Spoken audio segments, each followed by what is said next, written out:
सबसे पहले हमरा ये तकलीफ बता रे आके गांव में थी हम बांसुर के कराने थे तो ये के हाथ ताली बजते कि दोनों हाथ ताली बजा दे कि हौसला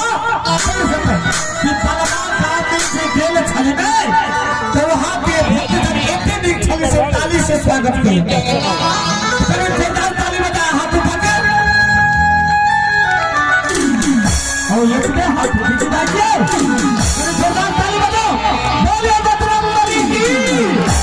चलो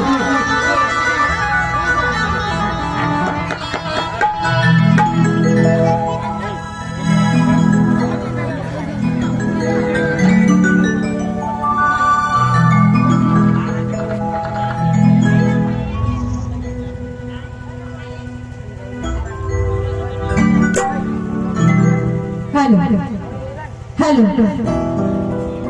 चलिए जे कृष्ण जी के एकटा कृष्ण जी बैठल है कृष्ण जी के जे लॉ के बहुत ही बढ़िया एकटा गीत छे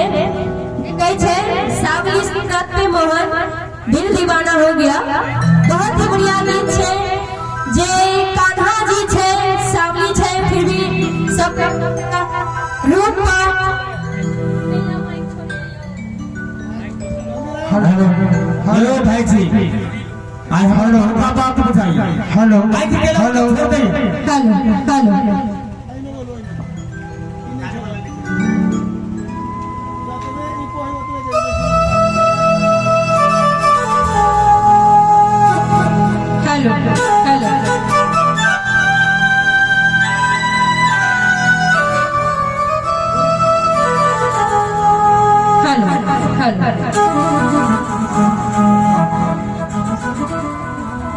हेलो चलिए कैसे सावली सूरत पे मोहन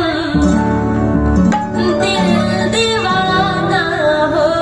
गया। देखियो कृष्ण कन्हैया जी के भले ही सावली सूरत है लेकिन फिर भी बहुत लोग हिनका पर मरे छे।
रे